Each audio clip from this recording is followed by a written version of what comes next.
Are you ready for rapid fire? I am ready for some rapid fire. Seems like you're ready for some rapid fire. I called an audible mid-sentence there on when we were going to. You want to kick this question off with rapid fire? Yes, we're gonna start with defense, but then I've been saving the offensive talk for rapid fire. We've got some comments here on the offense. We had some stuff that we were going to talk about anyway. Tim asked, though, if Al Golden goes to the NFL, do you like Marcus Freeman calling the defense with Mike Mickens as the defensive coordinator? I will always be comfortable and trust a Marcus Freeman-led defense, but I don't think he could do it all, obviously, as when he's also the head coach. And so I think it would be a great situation to kind of, like supervise or, teach and then eventually pass off the realm to someone like Mickens, right? But the thing is I think people, it's so funny that all of a sudden, people were, oh, is Al Golden this or that? And then he has one game and now everyone's worried about if Al Golden's going to, ditch Notre Dame for the NFL. I think Al Golden had the potential to continue his career in the NFL.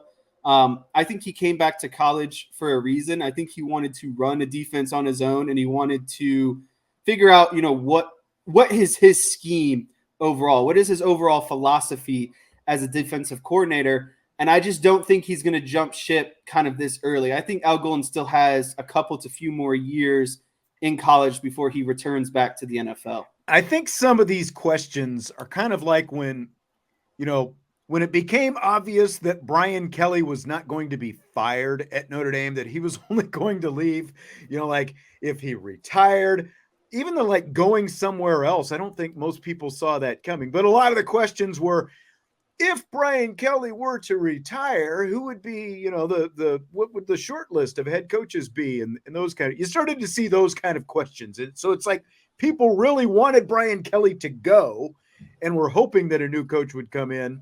But and I think that, some of this pertains to Al Golden as well. It's like, well, if he were to go to the NFL, as in, well, I'd still like to see Al Golden go because I don't know if I'm really sold on him. I'm not saying me. I'm saying that that's kind of the positioning, the way people are positioning these questions.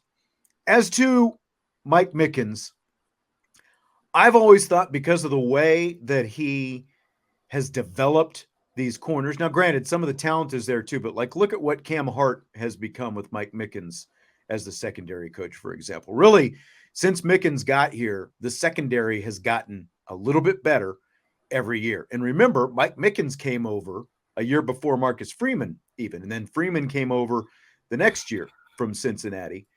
They're obviously familiar, with that scheme, familiar with each other and all that kind of stuff. And I've always felt like Mike Mickens would be a really good candidate for that. Here's the only problem I have with that right now. What's everybody knocking now? Lack of experience. Lack of experience. That's right. The lack of experience as a coordinator. And you already have an inexperienced head coach. You already have an inexperienced offensive coordinator. And again, we're going to get to the offense here in a minute, so we'll talk about that. But I don't know that if at Notre Dame you would want that much inexperience in those three key positions. That's the downside of it. As great a coach as I think Mike Mickens is, he's a great secondary coach. I'm not sure if you'd want that much relative inexperience with all three of those positions: head coach, defensive coordinator, and offensive coordinator. Yeah. So you don't disagree with that either. Okay. Nope. All right. We can move on then. So fill in the blank. Notre Dame's offense was blank Saturday against USC. Notre Dame's offense against USC was still predictably stagnant, but did the job when it mattered most. Or I should say, but scored points when it mattered most. There was a lot of frustrating drives, especially in that first half of 3 plays and off, 4 plays and off. But every time that happened, the defense stepped up to the call and also got a stop. The offense scored after every takeaway. The offense scored after every time USC scored. I'm okay with that. I hope that the bye week allows for some of these offensive problems to be ironed out, because you can't go back to the drawing board, after losing to Louisville, knowing that USC's on deck. You can't create that hysteria within your offense of, just rebooting things because things aren't going right. But again, they were good enough and they did the job when they needed to. And I'm never going to knock a team when they beat an undefeated 10th ranked defending Heisman caliber team at home. And so it was just simply good enough. And that, my word was enough. And I think I saw a couple other people. That was it. It was enough, because, one of the bigger knocks is, well, they only scored because the average starting field position was the 47-yard line. They had the ball inside the 20 twice. They got the ball at the 2 after the second Watts interception. They got it at the 12 after the first interception. They got it at midfield after the Benjamin Morrison interception. The other side of that is they scored touchdowns all 3 times. Like, I swear BK-led offenses, at least 2 of those would have been field goals. And here's, again, we're going to talk about the NBC booth here in a minute, but I do find some irony that the guy sitting in the booth, Jason Garrett, was, and we've seen this, Jason Garrett was the king of, okay, between the 30s, we're going to move the heck out of the football. But as soon as I get to the, not even to the red zone, but to the opponent 30-yard line, I'm going to downshift, because now we're in field goal range, and I'm not going to risk not making, not at least getting a field goal out of this. And, that was the Jason Garrett model, basically. And Notre Dame turned all 3 of those interceptions into touchdowns. And there is something to be said for that, because just a couple of weeks ago, that wasn't even the case. They were gifted good field position against Duke and didn't get a touchdown. And, and as we've seen, there's no guarantee with the kicking game, even though Schrader came out and kicked a 37-yard field goal. I'm not going to give him props for kicking a 36-yard field goal, because that's when every college kicker needs to make. But the point is, they turned all 3 of the interceptions into touchdowns. So that's a big plus. But even beyond that, like Joe is saying, I think Parker watched the Whiteboard podcast. Great job. They saw the double slots. They broke some tendencies. That's right. They did some things, like the touchdown to Jabron Payne. When they've thrown Jabron Payne out there, what did we talk about last week? That's typically going to be a run play to Jabron Payne, but they broke that tendency. He slipped in between the guard and the tackle. And Jason Garrett loved that one. Yeah, I mean, he should, because it's something that he'd never do. But they did that. They did a little bootleg with Sam Hartman, even though Hartman needs to there were some times it's like you're going, why are you checking down all the time? Hit the and then he tries to throw a little bit longer for Evans when he could have just hit Holden stays underneath if he checks down. But yeah. Tim B said it, a lot of pre-snap motions this week too. That's what I was going to get to. A lot of switching out of formations and getting into other formations. Simple stuff, and like stuff that you showed on your whiteboard last week as well. It's like there's not too many games where you would say Sam Hartman's going to throw for 126 yards, Notre Dame's going to run for 125, and they're going to win the game by 28 points. And they're going to put up more than 40 points. Yeah, that's exactly right. And they also only gave up 1 tackle for loss and no sacks against no offensive penalties either. Well, no penalties, but USC was number 1 in the nation with 57 tackles for losses going into that game. They only had 1, and they were 3rd with 22 sacks. They had no sacks. Offensive line played a lot better, and the offense in general, even though they could have run the ball better. That was my biggest thing. They didn't do that, but they played a clean game, and they won by 28 points. So you can't knock that. I know. I mean, you're nitpicking. They do need to run the ball still a little bit better against, it was a bad defense. They're going to have to play better than that against Clemson. I'll tell you that, because Clemson's still a solid Clemson's still a better defensive team than USC. They're going to have to be better than that against Clemson. I mean, but how about what you were just talking about, like they did some double slots, but they also, remember one of the things that like when we were talking about how they can use action under center. Well, they put Faison in the slot. They put Tyree outside. And what did they do with Faison? They ran the safety off and let Tyree go free man-to-man against a cornerback. That's just a way that you can use Jordan Faison, Yeah. and it completely works. And that was the whole point of that whiteboard last week, is when you have both of those speedsters on the field, one of those guys is going to run the other one off, and you're going to get a one-on-one matchup. You're going to force one of the safeties or corners to make a decision, and that's exactly what they did. And I thought Jason Garrett made a really interesting comment, speaking of that Chris Tyree touchdown. I don't know if you caught this. He said Sam Hartman is the best deep ball thrower in all of college football. He said he basically. That's interesting. But that's why I'm bringing it up, because it's interesting.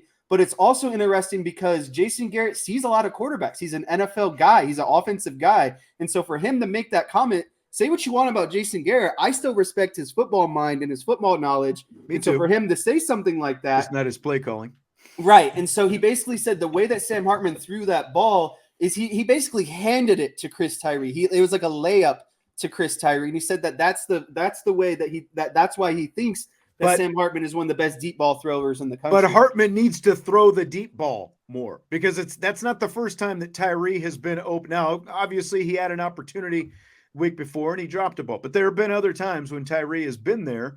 He's just not pulling the trigger. That's the thing. He needs to pull the trigger more on those deep balls. Jeremy asked about Deion Colzie.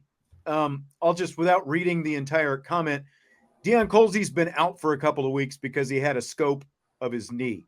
He's expected back maybe against Pittsburgh after the bye week. But Deion Colzie's not being put on the field because Deion Colzie is physically unable to go on the field right now because he had a procedure on his knee.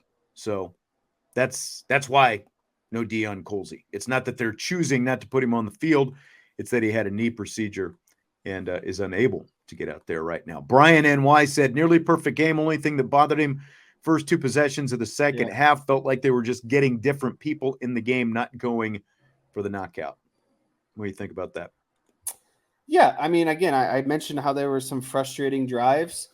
But particularly to begin the second half, because Notre Dame was getting the ball back, and it really felt like a way to give USC another, big gut punch, and they didn't capitalize on it. So I was a little bit frustrated in that.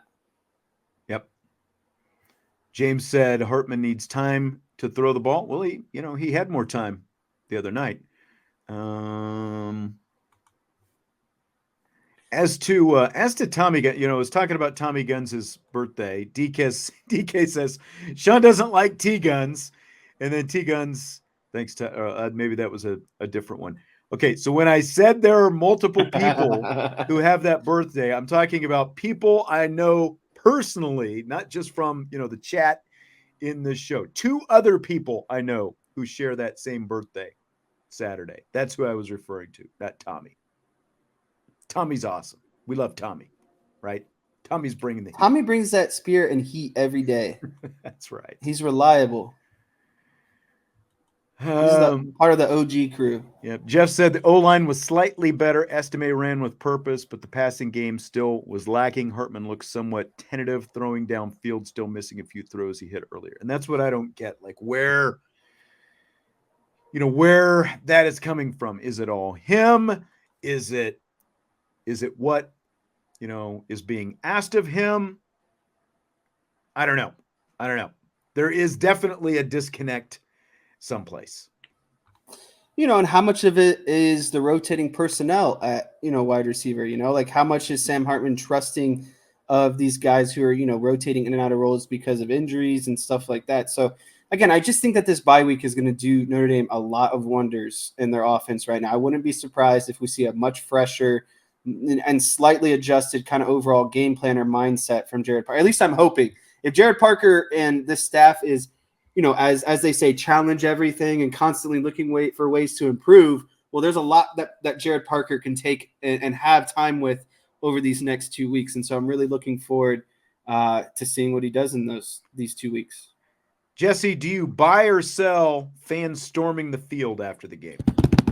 I buy fans storming the field for the right reason. I sell fans storming the field in the manner in which Notre Dame did on Saturday night. Every time you storm the field, it should just be utter excitement and wanting to celebrate with the players. I don't think you should just storm because you feel obligated to storm because you beat a team that's better than you And it was at kind home. of there And was then a you're bit just of a kind of having a hesitant- party on the field hanging Yeah. out type situation. Yeah. And it was weird because from the student section, they started to come out, and then you saw some people sort of trickling out from the other side of the stadium. And it was like this slow burn of like, let's get on, like you said, you know, it's like you felt, it's like some people just felt obligated, I think, to get out there after they saw some other people doing it. And then there's, of course, like the viral stuff of this guy who was talking chasing to around Caleb Williams and the photo bomb and all that kind of stuff. I felt like that was a little bit much. And quite honestly, that's what you don't want in field storming, is like, you don't want some idiot going after players on the They're other just out team. there Now, for clout. yeah, that's exactly right. Now, some, you know, obviously, you know, if you tried to do that, you know, to an offensive lineman or a defensive lineman, you would just get squashed like a bug. But, you know, you're chasing Caleb Williams around out there. I felt like it was a, like you said, a bit forced might be the way to go. And it's like, you've done more than USC in the last decade and a half, basically. Like 6 straight time beating them at home. Yeah, like you've been to the playoffs twice and a national championship game since USC has done anything. So I felt it was a little bit odd that you would storm the field after that. It's one thing a couple of years ago, like I realize it was COVID year and all that, like when you beat the number one team in the nation, Clemson, even Clemson last year, because Clemson was another top 5 team, and, you know, like all that stuff. Like I personally, I was definitely questioning it, seeing it. Yeah. I thought it was a little bit odd that you felt like this was the team that you needed to rush. It just felt like forced. It didn't feel like genuine excitement. If they had beaten Ohio State, I could see Ohio State. But USC, I agree. I felt like it was a little bit forced as well. So Stewart Mandel of The Athletic says USC is a, quote, dumpster fire. Fair or foul? It's 100% foul. No one said that USC was a dumpster fire before this game. And you led off this show that college football is a reactive sport dependent on week by week, right? And so every week there's a new narrative depending on what just happened, what is fresh on everyone's mind. That was never a thought or consideration. You know, a Lincoln Riley-led offense by Caleb Williams, a defending Heisman, and, you know, Zachariah Branch and all of these elite wide receivers and et cetera. It's just, I hate when people, you know, find something to fit a narrative or, you know, fit that, you know, Notre Dame was struggling a little bit, so how could they lose in that way to a team like Notre Dame? It's just completely foul. You know, USC still has a strong, they're in every consideration to still run the table. They could still win their conference. They could still make the playoff as a one-loss team. There's just so many things that could still happen. And so to call a team a dumpster fire prematurely after one bad loss, I just think it's horrible analysis at the end of the day.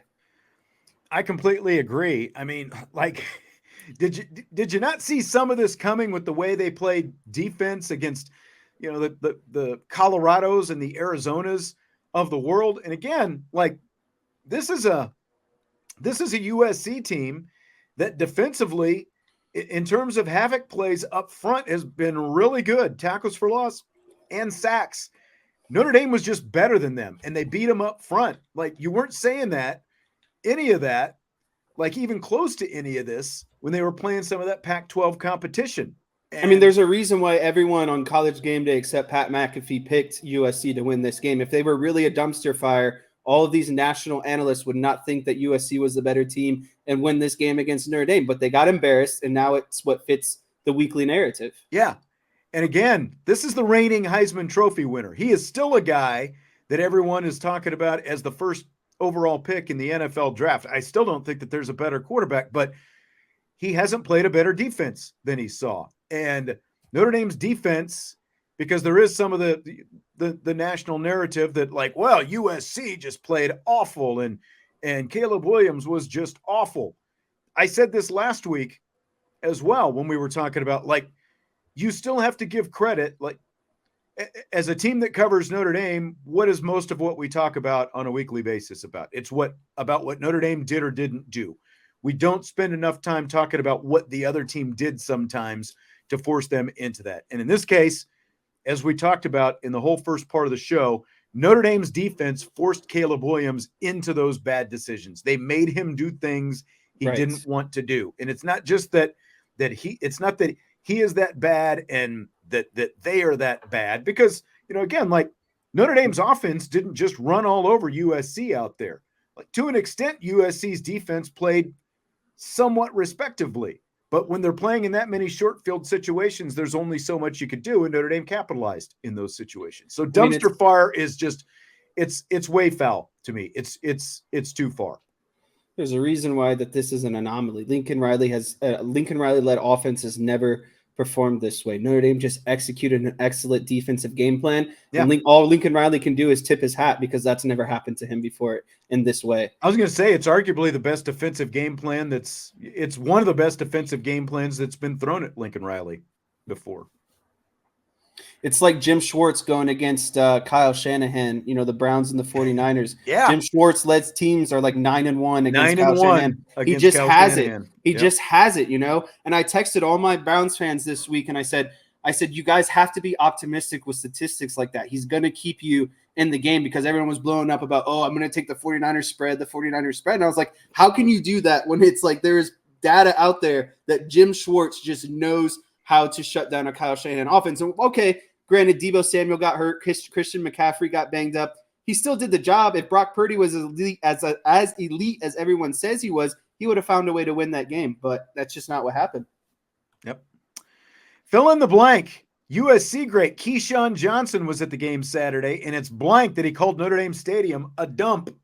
It's embarrassing that he called Notre Dame Stadium a dump, and it's embarrassing on behalf of his personal image, right? Like, I see that he's on a lot of these kind of shows now. I think it's like First Take. He fills in, with Sherwin Williams and Skip Bayless, I think. And you see Michael Irving on there a lot. And there's a lot of kind of roundtable discussions and everything like that.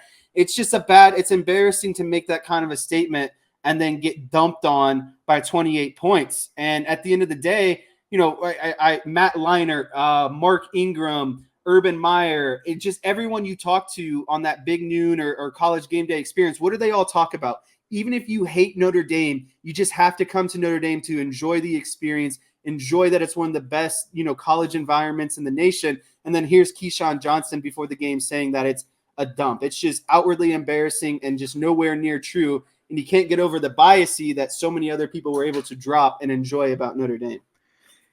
Yeah, that is pretty much it. Like Tim says, he's a troll. Keyshawn is a dump, is what Joe says. And Michael makes the best point. Compared to the Coliseum, I've been to the Coliseum enough, and I know they've done some upgrades, but there's a reason that the Rams moved out of the Coliseum like many, many years ago and moved to Anaheim before they moved to St. Louis, and then they came back, and then, of course, they bounced right into a brand new Dome Stadium out there. There's a reason Al Davis and the Raiders left. It's because the Coliseum is arguably, maybe not even arguably, it might be inarguably the worst stadium in all of college football. And I know how old it is, but I've been there enough to know what that outside of the stadium smells like, where they used to have, they might still have media will call over there. It stinks. You might as well be standing in the middle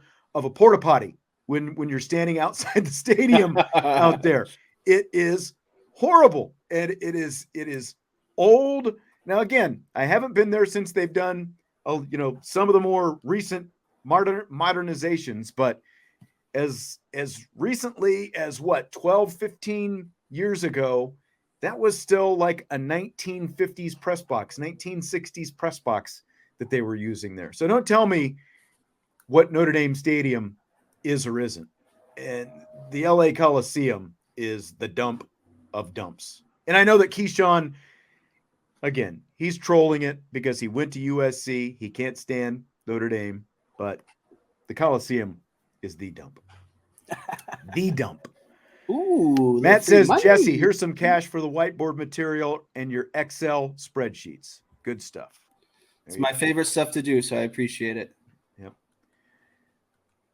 I want to see what else that we've got in here. Okay. So let's get to the broadcast. Uh-oh. Because everyone's going to love this one. I I was like going back and forth. Do I even bring this up? Because I feel like all we ever do is bag on the broadcast. I have one very important thing to say about this. I'm going to keep it short in those regards. So I'll let you kind of go ahead a little bit. So here's why I brought it up, because this is not just like fans talking about this.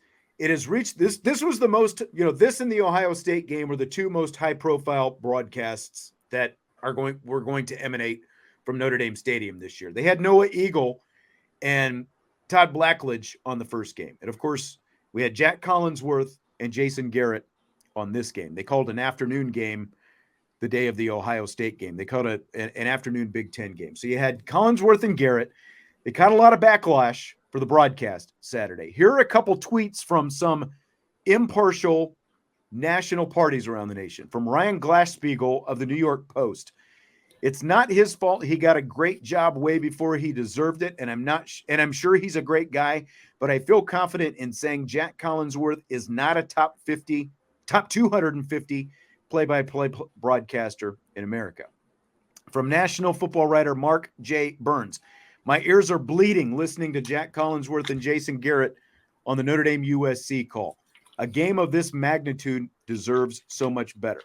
From Chicago sports host Mike North.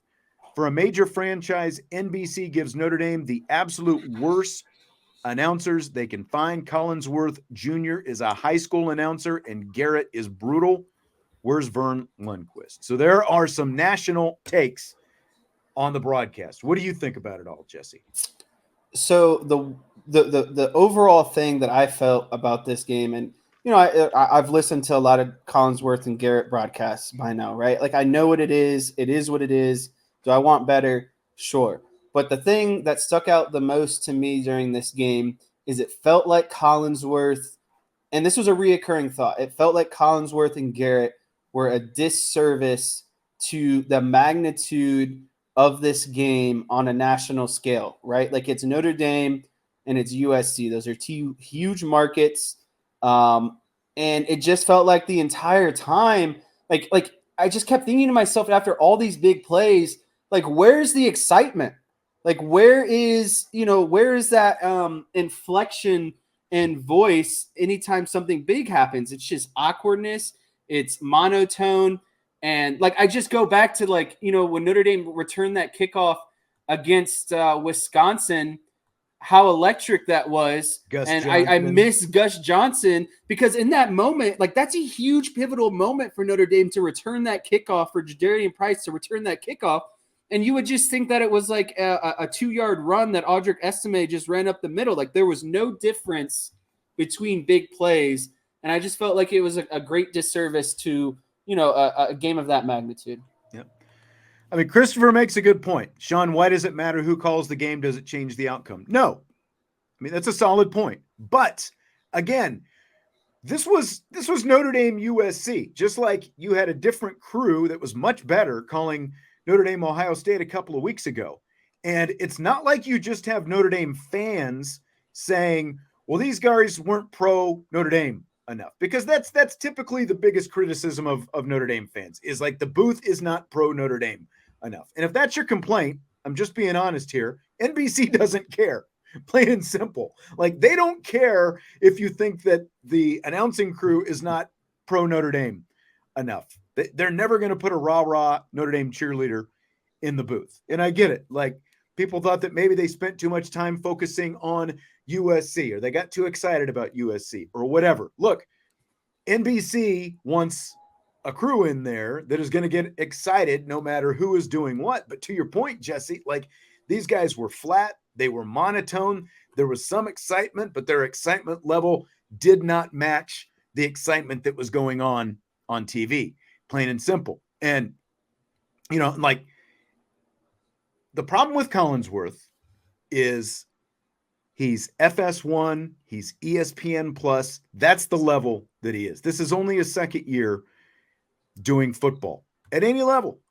He does not belong in a national TV broadcast of this magnitude. And that's what people, again, not even Notre Dame fans, not even USC fans, impartial media people around the country were pointing out, like, these guys do not match the broadcast. And watched a lot of college football over the weekend and rewatched some other stuff.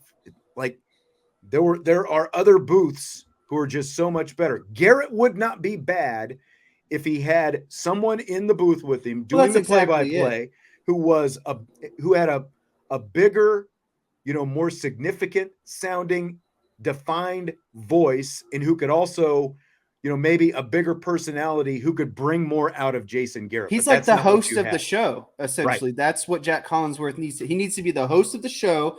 He needs to, he needs to set up Jason Garrett in a way that doesn't just feel like it's, this awkward marriage between the two. Jack Collinsworth doesn't do anything to further develop. He doesn't do anything to kind of put on the host of the show type situation. There are awkward pauses. It's like where Garrett makes a point where a more experienced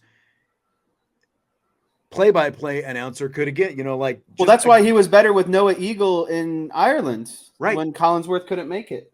Right. So, and again, the points that I brought up were from impartial people watching, not just Notre Dame fans. And it's Mr. 2.0 says Collinsworth's dad doesn't have a big voice either, but he's the color guy and has a little bit more personality. Yes, like their voices are similar, but you're talking about a guy who played in 2 Super Bowls, and his, what got him in the booth was his playing background and the fact that he does have a different kind of personality, and he is an analyst versus a play-by-play guy. Big difference. You don't necessarily have to have a big voice to be in that analyst role. You have to have great football knowledge, and Chris Collinsworth has great football knowledge, and he's got an opinion on a lot of things, even though, like, you can argue that these but it opens up discussion. It opens up your mind, even if you don't agree with it. Right.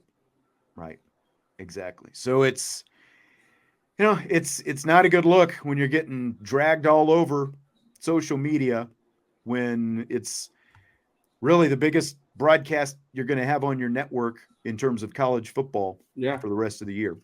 So fill in the blank. Pittsburgh beating Louisville is blank.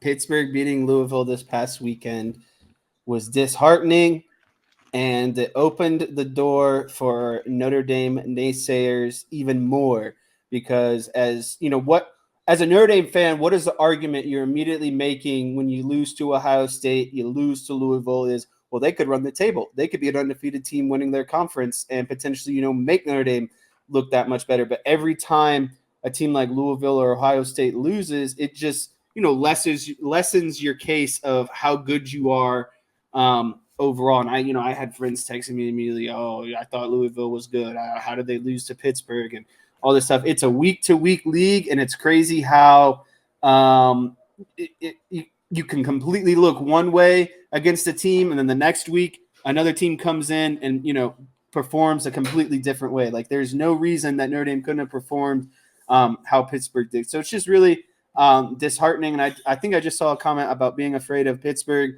I think that is completely premature and overblown. Yeah. They just switched quarterbacks for a reason. Not worried.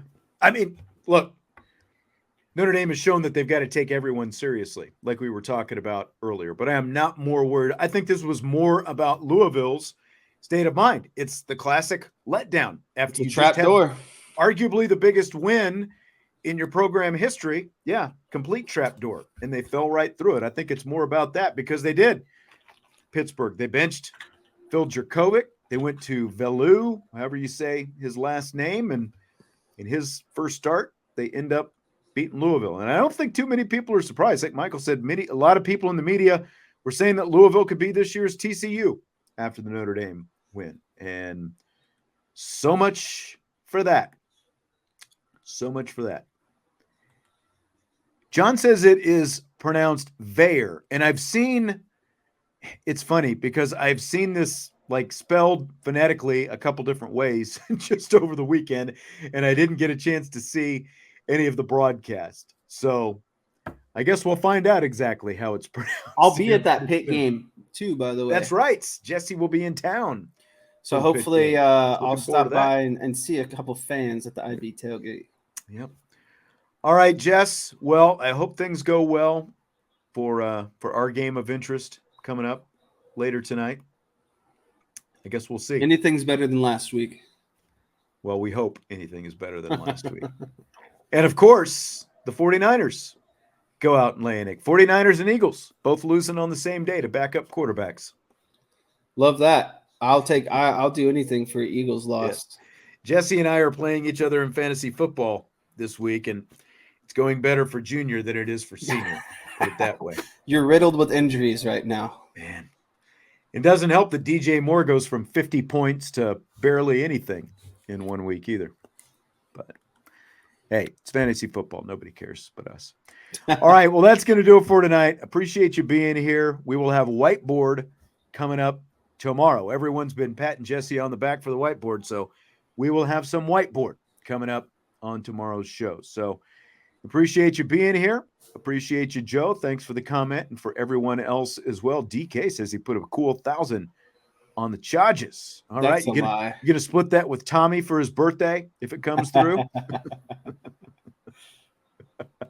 All right, well, have a great night, and we will talk to you tomorrow. Hit the like button on your way out, and of course, subscribe, rate, and review. See you later. Aviation Sports Talk.